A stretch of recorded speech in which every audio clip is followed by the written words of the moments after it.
কাজ ছোট হোক বা বড় হোক, ঘরে বসে করা হোক বা বাইরে যে করা হোক না কেন, প্রত্যেকটা কাজের পেছনে কিন্তু পরিশ্রম দিতে হয়। অনেকে চিন্তা করে ভিডিও করতে আর কি এমন কষ্ট করতে হয়, রান্নাবান্না করার সময় ক্যামেরাটা অন করে রাখলেই তো শুধু ভিডিও করা হয়ে যায়, আর কোনো কষ্টই করতে হয় না এটার পেছনে। সো হ্যালো এভরিওয়ান, আসসালামু আলাইকুম। আপনারা সবাই কেমন আছেন? আলহামদুলিল্লাহ আমরা ভালো। প্রতিদিনের মতো আজকে ভিডিওটাও সকাল থেকে শুরু করেছি। সকালে ঘুম থেকে উঠে ফ্রেশ হয়ে নাস্তাও করে নিয়েছি। এখন এই তো দুপুরে রান্নাবান্নায় চলে আসছে। দুপুরে আজকে রান্না করব করলা দিয়ে আলু ভাজি, সাথে পাবদা মাছ ভুনা, আর সাথে তো ডাল থাকবে। এটা তো একদম কমন একটা খাবার, প্রতিদিন আমার ভিডিওতে এই ডাল রান্না থাকেই। তো যাই হোক, এখানে আমি দুপুরে রান্না বান্না কিন্তু বসিয়ে দিয়েছি। ডালটা বাগার দিয়ে একটু জাল করে নামিয়ে রেখেছি, আর পাশের চুলায় আমি মাছ ভাজাটা বসিয়ে দিই। এই চুলায় এখন এই তো মাছটা ভুনা করার জন্য পেঁয়াজটাও ভেজে নিলাম, তাহলে দেখা যাবে মাছ ভুনাটা তাড়াতাড়ি হয়ে যাবে। যেহেতু একটা চুলা ফাঁকাই যাচ্ছিল, সেই জন্য ভাবলাম দুই চুলায় দুই কাজ করে নিই। তো পাশের চুলায় কিন্তু মাছ ভাজাটা হয়ে যাচ্ছে, আর মাছটা একদম হালকা করে ভাজবো। পাবদা মাছ না ভেজে রান্না করলেও কিন্তু ভালো লাগে, তবে আমার কাছে একটু হালকা করে ভেজে নিলে বেশি ভালো লাগে খেতে, যেহেতু আমি কাঁচা মাছ তেমন একটা খেতে পারি না সেই জন্য। তো এখানেই তো পেঁয়াজটা ভেজে নিয়েছি, তার মধ্যে আদা রসুন বাটা, জিরা বাটা সবকিছু দিয়ে এখন গুঁড়া মশলাগুলো দিয়ে মশলাটা খুব ভালো করে কষিয়ে নিব। মশলাটা কষানোর সময় মনে হচ্ছিল পেঁয়াজটা একটু বেশি হয়ে গেছে, মাছের তুলনায় পেঁয়াজটা একটু বেশি দিয়ে ফেলছি।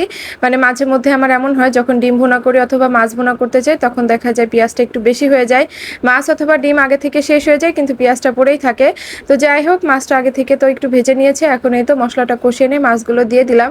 আর এই মাছটা আমার কাছে ভীষণ ভালো লাগে। আগে তো এই মাছটা একদমই পছন্দ করতাম না, দেখতে আমার কাছে কেমন যেন একটা লাগতো, তবে এখন খেতে খেতে অভ্যাস হয়ে গিয়েছে, বেশ ভালো লাগে খেতে। ভুনা করলে অথবা কোনো সবজি দিয়ে ঝোল করলেও বেশ ভালো লাগে। আর আমার মেয়েও এই মাছটা পছন্দ করে, যেহেতু কাটা থাকে না, আর খেতে একটু মিষ্টি মিষ্টি লাগে, খেতেও বেশ ভালো লাগে।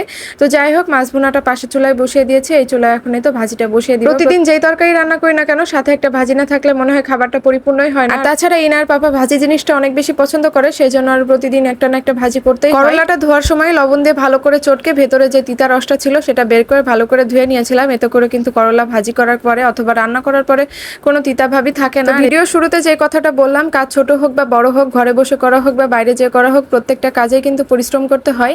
এই যে ঘরে বসে আমরা ভিডিও করি, রান্না বান্নার ভিডিও করি, বাসায় যা যা করি সেগুলোর ভিডিও করি, তো এগুলোর পেছনেও না অনেক বেশি কষ্ট করতে হয়। হয়তো ভিডিও দেখে অনেকেরই মনে হয় যে ভিডিও করতে আর কিসের এত কষ্ট, শুধু ক্যামেরাটা অন করে দিলেই তো ভিডিও হয়ে যায়। আসলে এমনটা না। এক একটা ভিডিওর পেছনে, এক একটা ফুটেজের পেছনে কতটা কষ্ট করতে হয়, এটা শুধুমাত্র যারা ভিডিও করে তারাই জানে। আর যারা ভিডিও করে না তাদের কাছে এটা খুবই সহজ মনে হয়। আমি যখন ভিডিও বানাতাম না, তখন আমার কাছেও এটা অনেক বেশি সহজ মনে হতো। মনে করতাম যে কত সুন্দর করে ভিডিও করে, কোনো কষ্টই করতে হয় না। আসলে কষ্ট ছাড়া কোনো কাজই হয় না, সেটা ঘরে বসেই করেন অথবা বাইরে যেই করেন না কেন। আর ছোট কাজ হোক বা বড় কাজ হোক, প্রত্যেকটা কাজের পেছনে না অনেক কষ্ট করতে হয়। যেমন একটা ভিডিও বানানো, ভিডিওটা কিভাবে সুন্দর হবে, ভিডিও কিভাবে ক্লিয়ার করা যায়, ভিডিও কোন দিক থেকে করলে বেশি ভালো লাগবে, তো এগুলোও কিন্তু ভাবনা চিন্তা করে ভিডিও করতে হয়। তারপরে তো এডিটের কাজ আছে, ভয়েস দিতে হয়, আরো কত কিছু চিন্তা করতে হয়। আসলে দুনিয়াতে কোনো কাজই সহজ না, সেটা যে কাজেই যান না কেন। তো যাই হোক, আজকের মতো এখানেই বিদায় নিচ্ছি। সবাই অনেক অনেক বেশি ভালো থাকবেন। আল্লাহ হাফিজ।